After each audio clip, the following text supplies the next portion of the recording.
Bush, who then later President Bush, and was a key architect both of Texas's accountability system and the federal accountability system, No Child Left Behind. After leaving the administration, Sanders returned to his law practice in Austin, but is also with the George W. Bush Institute, which I'm also affiliated with, colleagues of his as well. So let me introduce you to Sanders.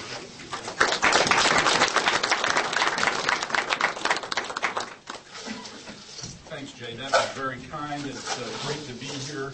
You know, I've got only 30 minutes, but I have to spend one of those 30 minutes really applauding what you all have created here. Jay, you brought together some of the very best people in the country and students.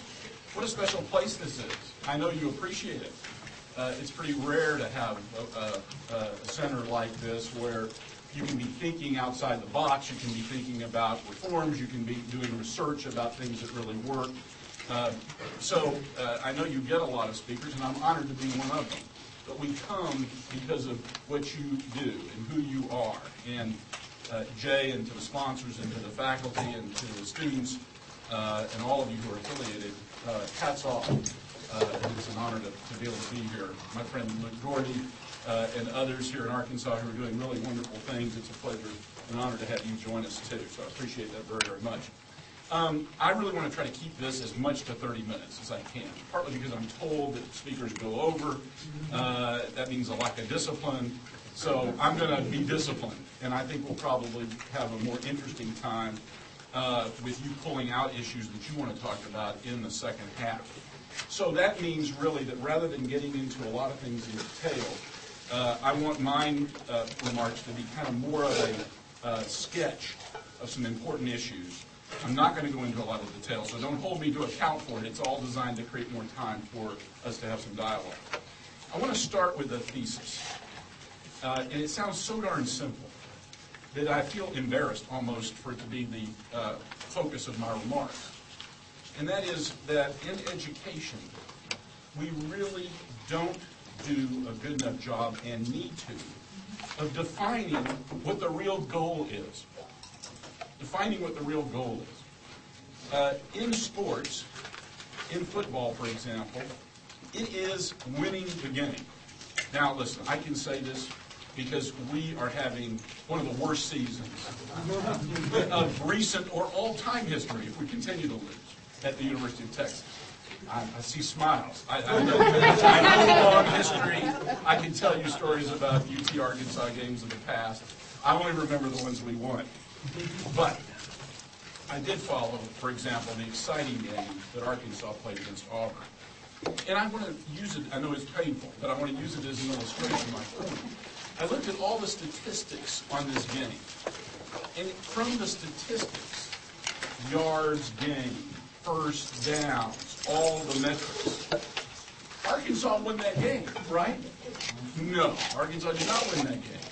It went down as a W for Auburn. And the analogy, the point I'm trying to make really is, we created metrics, and these are okay metrics, but they're not game determining or season determining or championship determining metrics that we use in education. Whether you pass a test, whether you get promoted, whether you get a diploma. You know, you don't get any points on the board for those things. I would say you get points on the board, and we could talk about a lot. I study classics, and I read the Talmud, and I do a lot of other wacky things that you can't measure in terms of job capability. So I understand all the arguments from poets and artists and all of that. But in our society, one could say that if one gets a credential of value, that is to say, that one's had an education, one's gotten some sort of credential that is significant, that has value, that is deemed to be some statement about their readiness to get a good job in the economy and be a good citizen. One could say, I think with some merit, that is scoring points. That gets you on the board. That's like getting the 6 points for a touchdown or the 3 points for a field goal. And I think we need to start thinking more about what those things are and letting them drive us more in terms of all kinds of decisions we make. So if, for example, we could agree that Luke and his pals in the business community, as well as other leadership within the state of Arkansas, along with other players, but largely consumer players, consumers of education, could sit down and say, here's what we see for Arkansas. Here's how Arkansas can get the economic growth and the jobs of tomorrow and attract the industry, the new industry with good, high-quality jobs, and make plans about what Arkansas ought to be over the next decade or two or three, and then begin to define the knowledge and skills of the workforce it takes to be able to go out and get those jobs and get those companies and get that economic development, then maybe we have a good place to start with. And I encourage that that be done. It's not magic or mystery. It is knowable. Now, whether it's hard to know, yes. It's hard to define, yes. But it is something that can be done, can be achieved, can be known.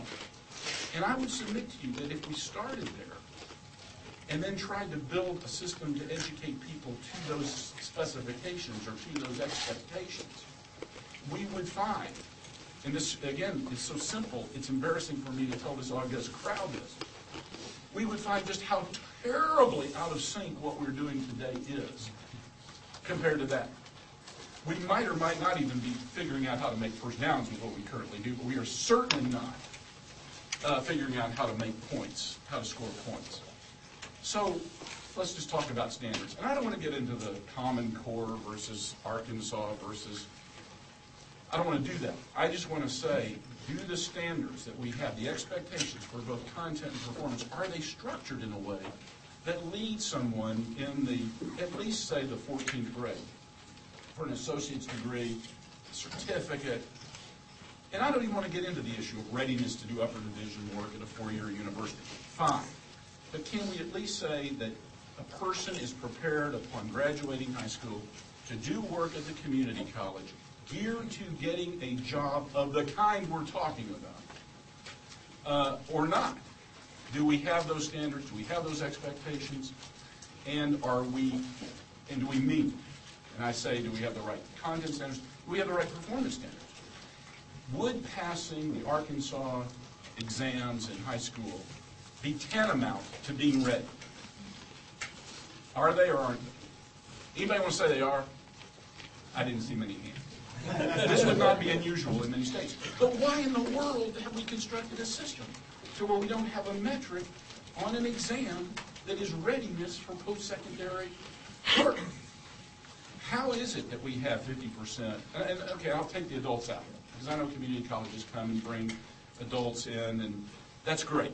Okay, but let's just talk about the high school graduates who go to the community college, or who go to the state university, or go to a regional university. How can we have 30, 40, 50, 60% of them in what's called, euphemistically, developmental education? How can that be if we have a system that is in sync with this sort of very simplistic notion that we ought to educate our students for readiness to get a good job? How is it, and I've got all kinds of data, and I don't have time, and you don't get bore you to tears. We can talk about it, you've seen it. How is it that we have 30%, it's 39 in some states, it's 40 in others, I don't know, someone told me Arkansas and Texas are rated low on this. Nobody in the United States is rated very high. How is it that we have some 35% of our young adults holding a credential of value, when all the data, whether it's from the BLS or from the Business Roundtable or economists who do this kind of work, suggesting that 2/3 of the good new jobs require a credential? What is wrong? This is like, this is science fiction.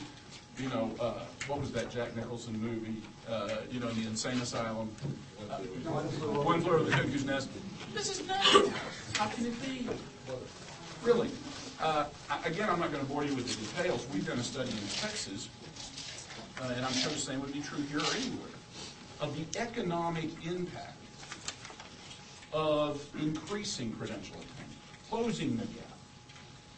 It's huge. the economic, the gross product, the goods and services, the numbers of people who could be brought off of welfare, the number of people who could hold down really a good job and pay taxes, revenues to the state, for those who want to have revenues for the state. The numbers are, again, they're so overwhelming I probably should cite them, but I've got them. We can get into them in question and answer. You've seen them. That if we were to close the achievement gap, if we were to educate more of our students to credential attainment, not to mention the incredible multiplier effect of having an educated workforce and what that would mean to the businesses to be able to go say, let me show you this workforce we have. Come to Arkansas.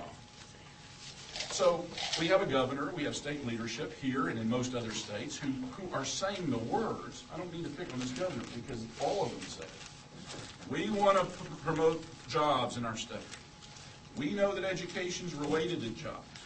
My fundamental message to you today is that's a bunch of talk and nothing else. If the hard work of aligning the expectations of what it takes to do that, all the way through the integrated kinds of difficult steps that need to be done, and I'm going to outline in my remaining time 5 or 6 of them. If that work's not done, this is a bunch of talk. And somebody, reformers, researchers, business leaders, community leaders, have got to call these politicians hand on it and say, if you mean it, then that means X, Y, and Z. I want to talk about what I think X, Y, and Z are, okay? It seems to me first, we talked about the standards. Either the standards talk about knowledge and skills that need to be attained that are in sync with the expectations of the consumers of our education system.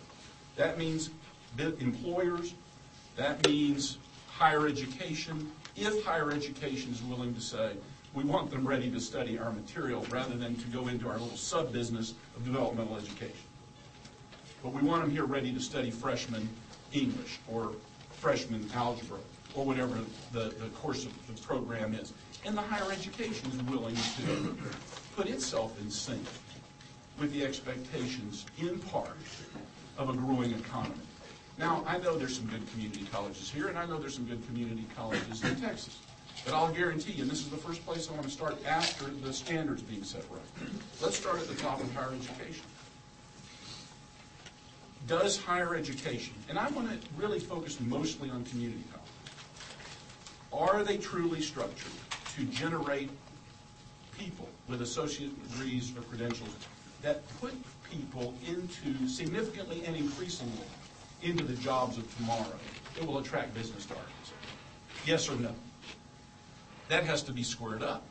And regional economic development groups, state chamber, governor, and others need to ask these tough questions and need to set out these expectations for higher education, including community colleges. And money ought to be dependent upon it. There's been a lot of good work done recently by Lumina, by the SREB, in beginning to talk about, God forbid, higher education accountability. Are we getting results? Are the results geared to the expectations of the broader community? And we have to begin to expect that of higher education. Accountability for taking their students and putting them into getting them through courses, getting paid for getting them through courses, getting them to credentials of value, not just any credential, because they'll dumb down credentials if we don't do this accountability right. But it begins there. It also seems to me, while we're talking about higher education, that's one thing that's very important. I think the third point I'd make is higher education obviously has a lot to do with the preparation of teachers and principals. And in that regard, higher education can make a huge difference in the success or failure of K-12.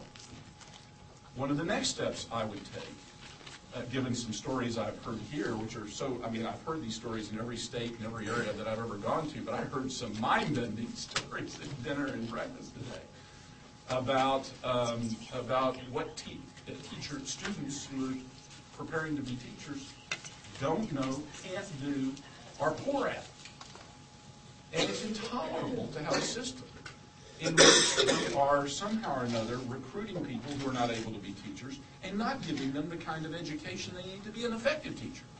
So whatever the teacher preparation program is it geared to teachers having the capacity to be able to teach to the standards we just agreed need to be learned to in order to get a good job? I don't see an alignment anywhere I go. The College of Ed or whatever other teacher preparation program typically has its own bizarre set of, not the one here, not the one here in Arkansas, but its courses and I want to talk about some practical ways to improve that. But are they geared that way? Are they attracting them? How is it? And I don't want to be a big Teach for America person here. I am, but how is it that Teach for America recruits people who have high IQ, high capacity, high learning, high evidence of learning, and they've got waiting lists. And every time we try to raise the bar for our colleges of education, all of a sudden people don't want to come anymore. And we have school districts that think that if we raise the bar, we won't be able to fill a seat. That's a loser's mentality, my friends, and I don't care whether it's a rural district in Arkansas or an urban district in Texas or any other place. We had better start, in Finland, I don't want to get into just lavishing great praise on Finland either, but Finland is an example of a place that decided we're going to raise the bar dramatically and we'll hope for the best. And it works out. It ends up working out, actually. So when superintendents say, oh my God, I had to hire this person, or I can't fire anybody, or I had to hire whoever the College of Ed sent me, or this is a loser's mentality. It does not fit with Arkansas or any state getting to the goal we just talked about of having the best educated people to get the best job. So the governor and the reformers and the business leaders have got to say, we expect to get the best people into teaching.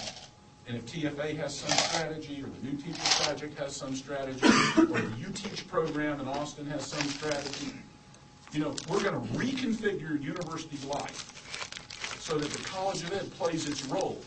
But we're trying to get higher aptitude, higher capacity teachers. And once we get them, then we have to begin to focus on some K-12 issues that I want to talk about here briefly.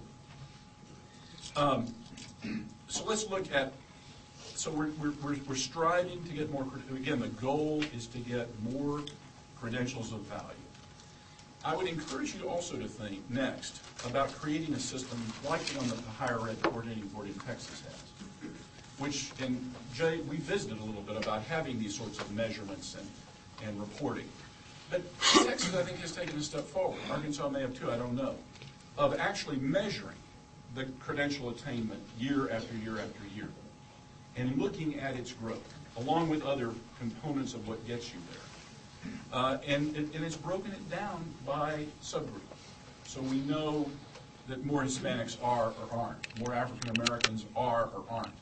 And this is crucial in a state like Texas, where our future is largely a Hispanic future. So we have to know that. It gives me no comfort to say that when we look at a pipeline analysis of 7th graders on to Credential, we will see less than 10% of 9th grade Hispanics make it to the Credential. There's no future for Texas. There's no future for my children. There's no future for any children if that picture remains the same. So if credential attainment is our goal again, and we've talked about making higher ed more accountable, then I think I've tried to give you some materials, and you may have read it, some good ideas from around the country about some things that can be done in high school, that can be done in middle school. And I encourage you to read those. I think the Cal State experiment with having an assessment at the end of the 11th grade and then real focus in the 12th grade to take youngsters who are close to but not quite at college readiness. The early research on that program is positive and suggests to me that with respect to those that are near grade level or near readiness, I hate to use the phrase low-hanging fruit, but it is certainly a strategy that a state could use as part of broader, longer-term reforms that could begin to show some results in the next 5 to 10 years, really in the midterm. And it's certainly a strategy that ought to be looked at and considered as part of a broader strategy. Now, let me interrupt myself here to say the broader point that I hope you're gathering from all of this is there's no single shot solution to getting to this. It has to be an integrated, holistic sort of approach, and it takes constant attention by political leadership. All of these things take time. If you're going to create greater accountability, for example, in higher education, which I talked about, then the governor is going to have to sit down with his or her appointees to the Board of Regents and say, oh, by the way, I know you want to, you love that Razorback football team, and I know you want to be on the Board of Regents at the University of Arkansas, and you gave me a bunch of money, and I appreciate that. But I want to tell you something that I'd like to see in the University of Arkansas, and that is I want to see teachers who can write well. I want to see teachers who are the best of their class. And I want you to think about me how we can restructure the University of Arkansas or whatever other higher ed institution. So this is a comprehensive type of approach, the key elements of which have to be kind of united together. So in high school, one idea, in addition to teaching to higher standards and having better teachers and graduating and dealing with the kind of issues that get to graduation with the knowledge and skills to be college career ready, is this idea of, in the short term, picking those students who are near ready at the 11th grade and at least working hard with them to get them to where they can go into a post-secondary setting and be successful. At the Bush Institute, we're looking into some ideas about how to restructure middle schools. I don't want to go lower than that, but I'd say this. If we took every student who showed up at the middle school out of the 5th grade and did the kind of diagnostic work with data on where they are and understood their strengths and weaknesses, had high standards, good teachers, but also understood research-based interventions that are effective at getting them to grade level in reading, in math, in reasoning, in writing, and deal with those issues that cause dropouts. We now have research on this. So what we're going to do, and I encourage you all to think about this, we now have probably 6 of the 12 major practice guides from the IES relate to middle school issues. I find it remarkable that very few practitioners even know about the research, much less use it. And I have found no one, and if you have, you've got to tell me because I'll stop saying this. I have found nobody in the country who has used all of the scientific research that's available here, at least in that one place, together as part of a system to help middle school principals and teachers run a middle school according to some specifications that work. So we're going to announce in January, and we've just raised some money for it, we're going to build a rubric. We're going to build kind of a manual, a set of specifications for what a principal and teachers ought to do in some key areas of difficulty for adolescents. Now, let me just make another totally simpleton suggestion to you. Why wouldn't that rubric, again, the best researchers are coming in, the Don Deschlers and Tim Shanahans and Mark Donarskis and Bob Balfonts and Steve Graham, and we're going to bring them all together. They're coming to Dallas, Texas. You ought to come down too, Jay. It's a fun thing. We're going to put them all together. We're going to throw them in a room, give them some water and crackers, and they don't come out until they develop the rubric. Now, I mean, one thing we're going to do is we're going to sort of go to principals and say it's going to be kind of this is an engineering idea. It's not just like do what you think works or what feels good or, oh, this works for somebody down the road. We're going to sort of say, I hate to put it this way, but maybe I don't hate to put it this way. You know, when McDonald's, I hate to use this franchising analogy, but I'm going to. But when McDonald's gets a franchisee, the franchisee doesn't sort of raise his or her hand and say, you know, I don't really like the special sauce. I'm just going to put mustard on the burger. Well, what does McDonald's say to that potential franchisee? Sayonara. You're not one of the franchisees. You do the special sauce. I don't understand. I understand there's a lot of personalization and a lot of things that we have to do differently, and we face people in different circumstances. I don't understand why we can't take the research, I'm talking about scientific research, not just goofy opinion research, okay, and put it together and go out to people and say, these things work.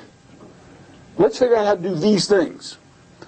And so we're going to look for some schools that are willing to do that and sort of create a little franchise in a process of demonstration. But the first thing is we're going to create the rubric. And one of our goals for the rubric is it possible to think that that rubric might serve as the foundation for teacher and principal preparation for teachers and principals that might go into the middle school. That is the systematic use of research, coordinated, consolidated, where people are really well trained and there's a systematic way of producing it. So I've talked about several of these issues. Let me close with one, and that's near and dear to my heart, and that's accountability. Accountability kind of gets, hit hard these days. And I've got a paper coming out, which I'd love for you all to see and critique. Maybe invite me back. This has been so much fun.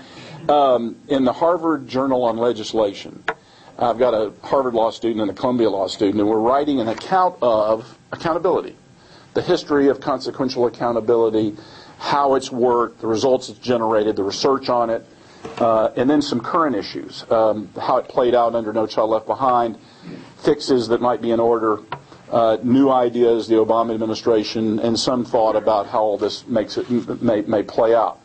But I want to say one closing thought about accountability in terms of, I've made 6 or 7 or 8 suggestions about areas of focus that all need to be taken into account if we're going to get to this goal of credential attainment, this goal of greater credential attainment.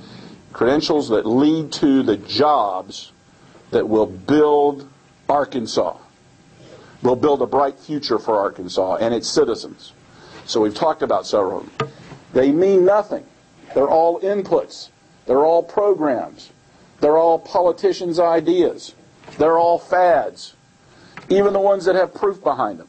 If people aren't collectively serious about doing them and being held accountable for it and the results and getting the increased achievement that get us there. And so I hope that we think about these things they're very difficult. Can we stand an assessment, for example, that has a true marker on it in a performance standard of on path to post-secondary readiness? Can we live with that, knowing that it may be that only 20% or 30% of the students in a grade or in a class are performing at that level? Have we thought out what kind of accountability we have for that? Have we thought out about the kind of growth, maybe the use of growth, the saving of our highest ratings for our schools? And how do we deal with that part of the goal, the spectrum of results, along with how we deal with the other part of the spectrum where students are struggling just to get to what we have called proficient, but we really mean sort of near grade level. So are our minds working? In this room, if the minds aren't working in this room, they're not working in Arkansas, okay? Are we working on the contours of an accountability system that recognizes both the need to move youngsters up into the range of grade level, but also pull us so that we're measuring for scoring the points, getting the touchdowns? And so there are a lot of challenges ahead of us, but my main message today is, unless we're about the business of setting a real goal and aligning ourselves to the attainment of that goal and expecting all of us, leaders in particular, to push policies, to push practices that taken together and integrated as a whole show some hope that we can actually get there, then we're not taking this enterprise as seriously as we should, and we're not doing the kind of work that the people, I think, expect of the great minds in this room and really need from us in order to give them the hope and opportunity that they need to have in this very difficult world and in this competitive economy and in these challenging times. So, just a minute or two over 30 minutes, but I got it done, and we now have roughly a half an hour. Thank you all very much. Yes, sir. Hi, Bob Moranto from the Department of Education. I was doing some field work about a month back in Houston, Texas. And I think I've seen a school that would answer a lot of what you're talking about. The Harmony Network is fantastic. Yes. Mm-hmm. They do a lot of basic things, nearly all of which we can do in traditional public schools. They're a charter network. But they meet with parents before or start of the school year to build a relationship. They are obsessive about data. Parents can in real time look up the disciplinary point system on their kid, look up how they're doing the reassessment, they do constant assessments. I don't know the answers are out there, actually, closer than you think. But let me ask you a question kind of related to that. Within about 2 miles of each other in Houston, you've got KIP started, Harmony started, and Yes Prep started. Right. It's kind of the Silicon Valley of education. It is. That's right. Why? Why Houston? That's a wonderful question. I love that question.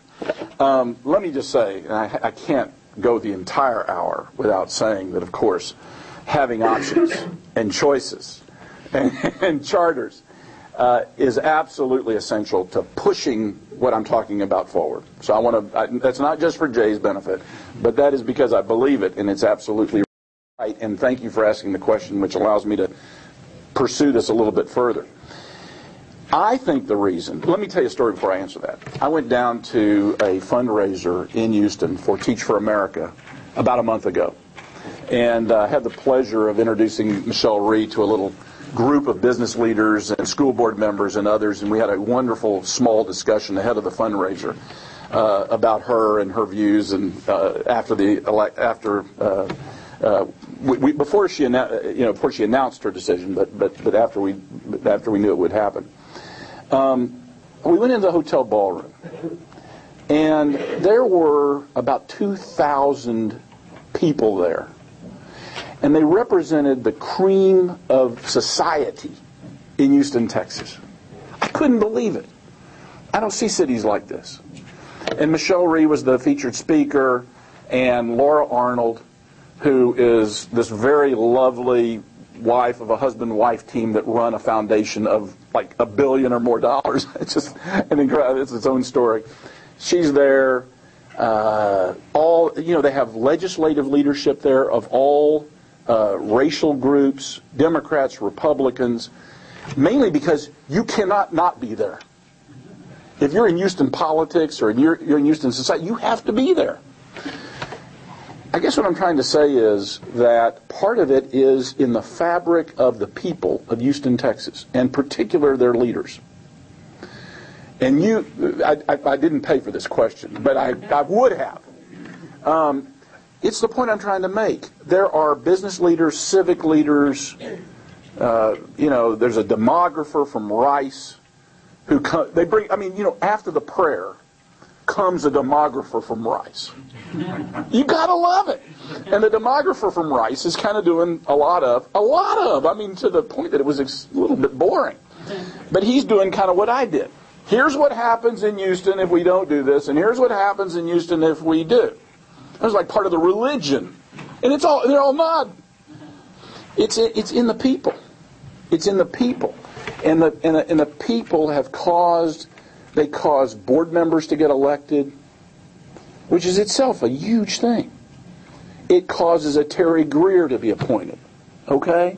It causes people who don't feel like they're fighting the world, but rather want to change the world, to come in there and feel like they have a home, both in terms of the board that gets elected, the people that come and are hired by the board, what the philanthropists are doing and coming together and creating a kind of environment.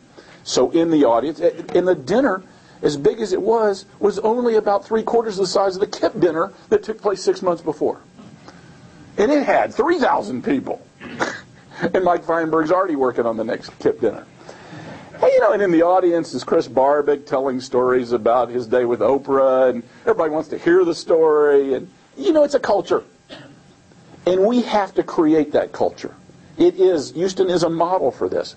But it's not just Chris Barbick or Mike Feinberg or TFA, largest TFA chapter in the country, in Houston, Texas. In fact, I'll close by saying this. The editor of the Dallas Morning News asked me who I thought should be Texan of the Year. They do a Texan of the Year at the end of the year. And he said, I think I'm going to make Terry Greer. Now, y'all can't go tell the story because Terry's going to be mad at me for I'm not disclosing this publicly. He says, I think I'm going to make Terry Greer the Texan. I said, don't make Terry Greer. Terry Greer's wonderful. Don't make him the Texan of the Year. You find 3 or 4 or 5 prototypical community leaders in Houston, and you make them the Texan of the Year. If you're going to go and I said this to CBS when they were thinking about featuring Michelle Rhee 2 years ago on 60 Minutes. I said, feature Adrian Fenty.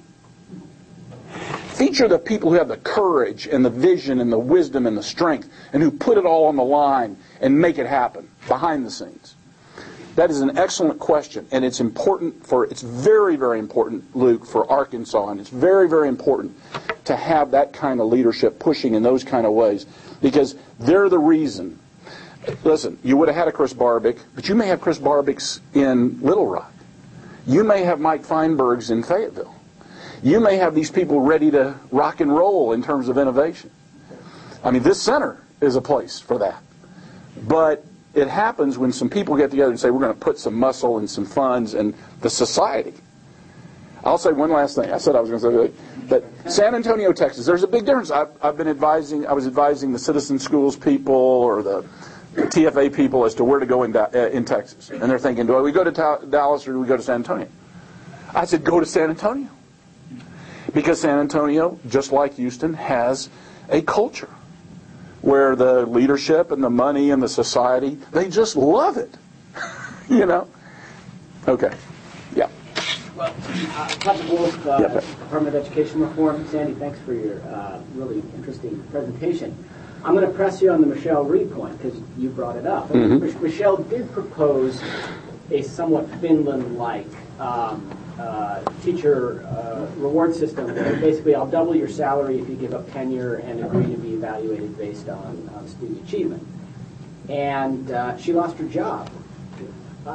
And I mean, basically, the Adrian Fenty was replaced as mayor with the full knowledge that him being voted out of office would mean that Michelle Rhee and her reforms would go. So the people spoke. So why, if Michelle Rhee's vision for reform is so compelling, why don't the voters support it? And how do you sell it? Right.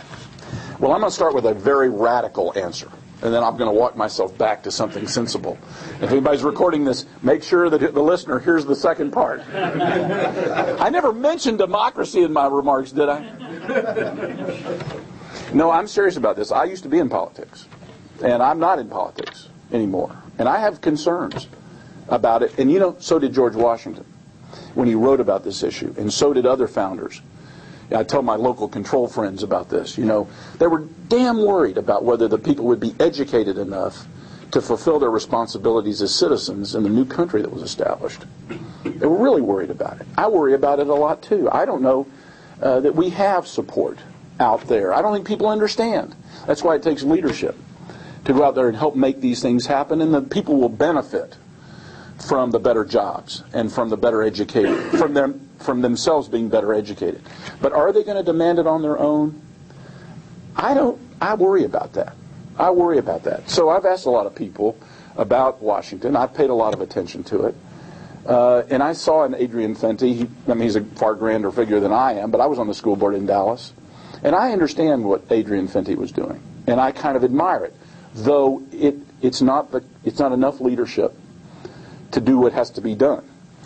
What Adrian Fenty felt, I believe this. I've never talked with him. I've met him, but I've never really talked with him. But I believe what Adrian Fenty believed was what I believed when I was on the Dallas School Board, which is, if I can generate enough improvement in how students are doing, people will, if not give me a parade or elect me to higher office, they will at least appreciate it and support it and further and promote it. And I think that's what Adrian Fenty thought. And he got himself so dug deeply into wanting to get it done right that he began to do two things that I think are unhealthy for a leader. One, he forgot that he had to pull the people along with him. It's Moses, striking the rock instead of just calling for the rock to pour forth the water. Do we have any religion people around here? And further, he got angry about it and got further inward in it. People tell me who know the black preachers in Washington that there were people there who would have supported him who were never really asked. Now, I'm not going to beat up on Adrian Fenty because I'm one of his biggest fans. But I think we're going to have to be smarter about political leadership. Now, do I mean giving in and compromising and watering down, which they refuse to do, and God bless them? No. But am I talking about being more mindful of the politics? I think yes. And I think that we have to find ways to do that. I think the other thing that has to happen is, and Michelle Rhee acknowledges this, and that's why we talked about Houston, and that's why I've talked about Luke and the governor and the business community here. We've got to create the fertile environment, the supportive environment. And I don't think enough of that was done in Washington, D.C. And Michelle Rhee says that. And our reformer groups, including Gates, the wonderful Gates Foundation and others, we have got to put more resources. The business community needs to do a lot more of this than they do. And I criticize them for it. Maybe the U.S. Chamber, Margaret's over there, and maybe they'll get involved in it. Business Roundtable's fallen off the table. I'm just being candid. They've fallen out of this altogether, and to their shame. They need to create an environment where Adrian Fenty's and Michelle Rhee's can do what they do and be supported. And a no-nonsense type of approach to fight the rigid forces of the status quo. So I think it can be done. I think it's the right thing to do. We've just got to be much more effective politically, socially, culturally behind these reforms. And in that regard, some things like Waiting for Superman, like Bill Gates personally getting out there and doing the things he's doing, like some of the advocacy, forget the substance of the Common Core standards, but some of the advocacy type activities that are being built up around some of these things, these are steps in a direction to deal with the problem you mentioned. Yes? Mike Shannon, Education Reform. I'd be interested just to hear your thoughts about the blueprint for ESEA reauthorization that's on the table now. It seems to an extent that it's speaking to what you were talking about, moving from universal proficiency standards to universal graduation with college and career-ready abilities. What are your thoughts on what you've seen of that and its political outlook, especially given the recent election? I'll just say, for my article, I had to tell the Harvard people to give me another week, because I had to put a few paragraphs in on. I did pay attention to the fact that we had this thing called an election, and we did talk a little bit about some of the consequences of that. So thank you for asking that second part of the question. I like a lot of the blueprint. I do. I like the reform instincts of the president and the secretary, and the people who are behind them, and the groups who make up this reform movement. It's an important issue as to how it all got born, and worth studying here and elsewhere. How did this happen? There was Linda Darling Hammond, and then there was these other people. There was a war fought that people said our world kind of knows about, and it was an important war. And there are good things in there. I think there's a lot of emphasis on teacher effectiveness, and there's a long history of that too, by the way. Roberto Rodriguez and Senator Kennedy, and a lot of work that went back to the old teacher quality days and No Child Left Behind, and the emergence of better ideas about how to do that. That's picked up in the blueprint. I think it's very, very good. The idea of college career readiness, what I've been talking about today, and focusing, not so much, see Sandra there, not so much on whether it's the Common Core standards, just that there be standards that relate to what I talked about in my general remarks, and saying that you don't get the money unless you're moving in that direction. I like that idea. There are other things in there I like. The thing I don't like, and I dealt with this a little bit in my remarks on accountability, is this idea that we're really now just going to pay attention to the bottom 5% of the schools. We really don't care, except for the bottom 5% of schools. And there's no clear thinking further on, as we raise the standards, on what we do with the current proficiency standards for AYP. And what worries me there is, we don't like those because they're dummied down, Arnie Duncan says. So we're going to set the standards higher, and far fewer people are going to get there, and there will be an atomic reaction to that. And it's like Arnie Duncan doesn't understand that that's going to happen. That is real naivete, real problems there. Those elements have to be fixed. Because, and that's why I talked earlier about some sophisticated minds thinking about a transition of approach that doesn't give up the marker where it is today, but move slowly as we hopefully top out at it, which is usually what states can achieve if they work at it. And after all, they were given 12 years to top out at a low standard. Go ahead and do it. Let's not take the pressure off of that. That's consequential accountability. And then let's, through growth or through a higher standard or through carrots rather than sticks, let's move the accountability system more in the direction of the higher standards. They show no cognition of understanding the complexities of that, which is a little hard, a little bit of a problem, given the fact that we're overdue for reauthorization. Now, the political likelihood, the political reality, I think it's devastating to the administration and not particularly hopeful to reformers either. This local control crowd, I don't know that the newly elected conservatives even think much about this issue or focus on it very much or what it means to be a conservative. And Jay, we've got to go give them some education in what it means. Are you a conservative to favor encrusted local bureaucracy over parents, for example? I want to know what local control is. There's on the National Journal education blog, we've got a real hot discussion going on right now, so you can go and take a look at it and you'll find it to be of interest. I don't know with health care and the budget and the politics the way they are, I don't know how that blueprint gets treated seriously for the next 2 years. Yes? If you look at the 100 largest school districts in the country, yeah, primarily because it represents the largest number of kids, what happens to this country is going to be dependent on what happens in those school districts. What do you think about some of the things that are happening? Patrick just brought up the mayoral control issue and other kinds of things that are being done in urban school districts. Do you have any thoughts about that as far as what you see as promising there? You're in Dallas and you know Houston, and we travel around different Dallas school boards. You have one of those large districts. It was the best of times and the worst of times. I don't see any. I've sat on the Broad nominating panel for every year but the first one. I think they're going to give me my gold watch soon. In fact, they said, I think they want to have. I don't know what they want to do, but it's been a wonderful experience because they've generated some really extraordinary data and ever improving data, which you can see on their website on these 100 big school districts. And so you'll see some promising stuff. Some of it because of changes in governance and political leadership. You'll see some promising stuff out of a district like Aldine in Texas, where people did get together. It was kind of a cultural thing, and we're going to do it right, and we're going to do it systematically, and we're going to pay attention to what the charter schools are doing, and they work really hard. They've had now 3 generations of superintendents, and they won the Broad Prize last year, and nominated 2 or 3 times. So you see that. You see some improvement in New York. You see Houston. You saw improvement in D.C. People are picking up, the Gates Foundation, God bless them, they're out there trying and pushing generally in the right direction. You see some changes in thinking and improvement. But I don't see anything, they're under some pressure. The results are somewhat better. The head of the urban school, Casserly, Mike Casserly.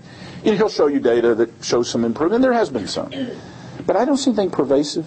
I don't see anything earth-shattering. I don't see anything kind of dramatic along the lines of what we've been talking about here. And that's why I gave the talk I gave. Yeah. So like you said, what you're talking about, setting up expectations, holding people accountable for that, that's appealing, it's easy. But when you're in implementation, the expectations that you have for different people breaks down pretty quickly because there's so many different things. People have different interests. What is the best job for me? All of that is very hard to have one, centralized authority talking about this. So at what practical level are these expectations to be set? Where do you think this is best going to be implemented?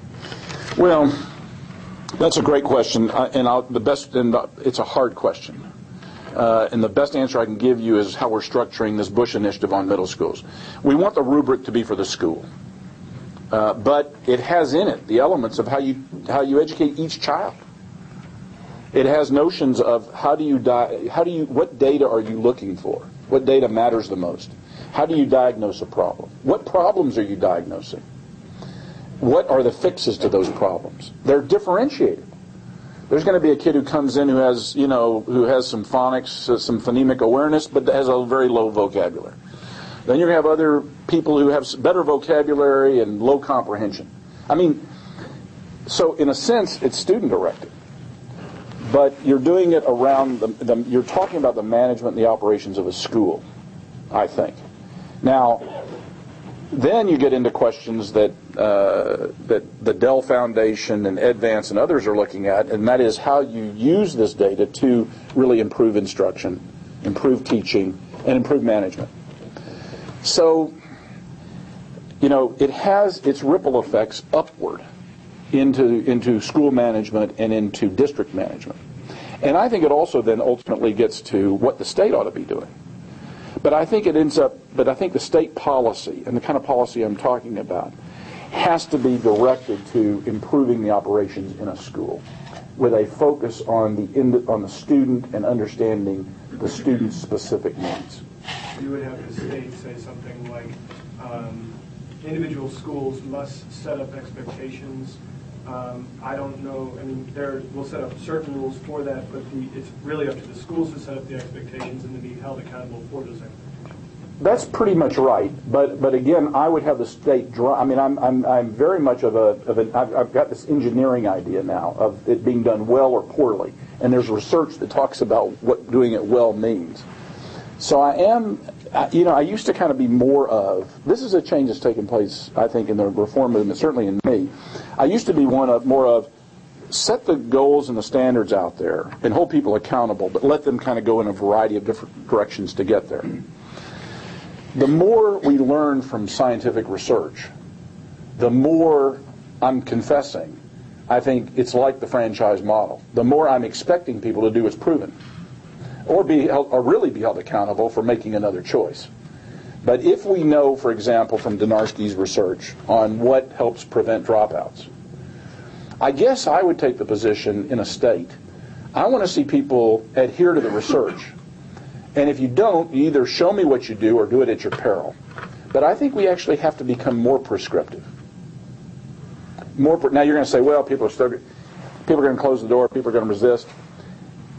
The way I think you deal with that is you start with the ones who want to. Reforms are not going to be achieved by making everybody do something they want to do. But I think the way you do it is you find that schools like Harmony or KIP who are doing it right. They can do it better, by the way. We had Chris Barbick and Mike Feinberg at our middle school thing, and I'm just going to tell you one story, but this answer goes to your question. So Chris Barbick gets into a fight with Steve Graham. I love this. This was just like, you want to be there. You guys, y'all would have loved it. So Steve Graham is very patiently going through what you have to do to teach people how to write, which, by the way, we ought to share here. Where's James? But maybe with some college professors here. But so he's going through all this. You do this, that, and Chris Barbick. Has anyone ever met Chris Barbick? Do you know Chris Barbick? So he comes in, and all guns ablaze. That's a bunch of nonsense. We hire their best teachers, and we know what we're looking for, and we put them in the right environment, and it's the best teacher. And Steve Graham says, yeah, but even the best teacher could afford to know a little more than what he or she knows. And Barbick kind of was disarmed, and finally we ended up realizing that the very best middle schools, who do a lot of things right, could do better. And that's the rubric we're trying to develop. I guess what I'm trying to say is what I want the state to do is to begin to look at the elements that we learn from charter schools, that we learn from research, and actually push that practice and promote it, starting with people who want to do it, okay? Because this resistance of the teacher and the unions, and they'll close the door and they say, this too shall pass. And let's start with schools that really are dedicated to doing it right, and let's give them some extra resources, not enough to where the argument is that it's not scalable, but let's try to reorganize some schools, knock the ball out of the park so we have more Harmony stories, more charter stories, more success stories in regular old middle schools, big stories. And then let's figure out where we go from there. Yes. Two more. Yeah. Okay, so I'm going to preface this question. I was a Teach for America alum, or I am. And so I'm going to play devil's advocate here. You've been very generous in what you said, and I sat through the Jonathan Kozol lecture about a month ago and felt like a horrible person, actually. That I was, that's definitely true. So, sir, what are we learning from TFA that we aren't already doing now? You're in a college of education, and you're not only talking to the Department of Ed Reform, you're also talking to superintendents, you're talking to deans. What are we learning from TFA? What can we learn from TFA? Because I'm not sure there's anything unique right now. Well, I'll tell you one thing that's damn unique, and that is that Wendy Kopp and Teach for America have made it exciting to be for bright, capable people to be a teacher. I mean, I just tear up over that. That's huge. That's way bigger than anything Jonathan Kozel's ever done in his whole life. Sorry. You can take all the money from everybody and redistribute it to everybody else, and you will never accomplish what Wendy Kopp has done by going to people who can go into finance and into law and into engineering and into all the highest ranks of this world and said, your profession, it's noble to be a teacher. And it's even more noble to go be a teacher in a disadvantaged school. And to get people to be committed to that and to be committed to a life of improving education for poor kids, whether it's as a teacher or a principal, or in Houston, Texas now, one of your fellow TFA alums is the head of personnel. I love that. We now have TFA alums as superintendents. So I'm saying to you, if we can Finlandize America through TFA efforts, that's the way we're going to do. In Finland, they're not getting paid a whole lot of money. We don't have a huge distribution of money. Thank you, Jonathan Kozel. We have a culture that appreciates teachers and the profession of teaching. And we have higher end, higher IQ, higher capability people in the society going into teaching. And I don't know anybody who's done a better job of that than Wendy Kopp and Teach for America. And that is huge. Now, could they do with more of these lessons we're learning from research? Could their professional development and their preparation be better? Yes. Okay. But let's go ahead and understand that there are lessons to be learned from that. At the University of Texas, we have a dean who I compare to Wendy Kopp, the dean of the College of Natural Sciences, who found that 10, 20, 25% of her students, this is the best, one of the top 2 or 3 universities in Texas, with some of the best educated students in the sciences and math arena, with all the job opportunities they have. And she found, because she listened, that 20% of them or so are interested in becoming teachers. So she develops a deal where math majors and science majors want to become teachers, and they have a cooperative arrangement with the College of Ed. So they've restructured the way the university works to get really high IQ, high capability people, high knowledge, high content knowledge people to go into teaching. These are huge contributions that have been made. We need to rip them off and expand and scale them and move them out instead of bad-mouthing TFA. I feel very strongly about that. One last question. You should feel good about yourself. How long do people stay in TFA? Look, I mean, how long do TFAers stay in the classroom? Is that what your question is? How long do any teacher stay in the classroom? Well, I mean, just, you got to figure.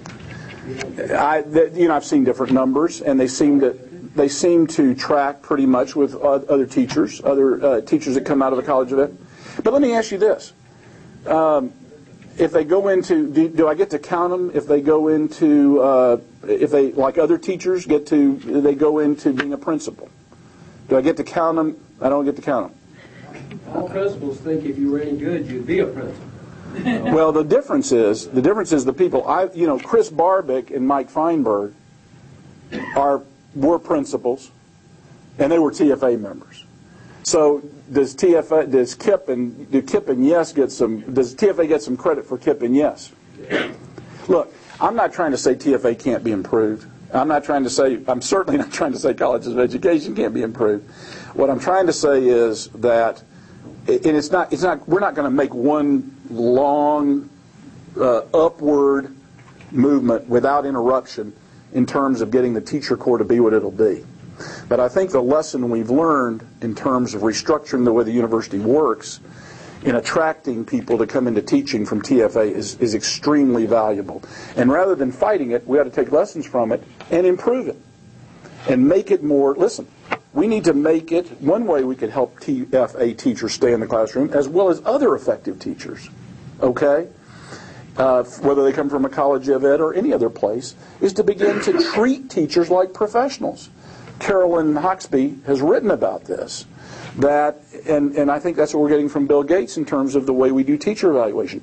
If we continue to treat teachers the same irrespective of how well they do, irrespective of their results, and pay them the same, treat them the same, and so forth, we're going to see, as Carolyn proved in her research, we're going to see high IQ people leaving the classroom. So do I blame that on TFA, or do I blame that on the teacher enterprise that we've constructed? I would just submit to you the system as it's constructed for anybody who comes out of college who wants to be a professional.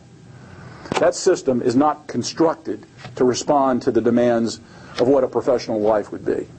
This one-size-fits-all, everybody gets paid the same, except maybe if you've been there a little longer. And then we get into the pension problem, and we're into something else altogether. We've gotten to 1 o'clock. I've enjoyed it. I hope it's been somewhat useful to you, and let's stay in touch. Thanks.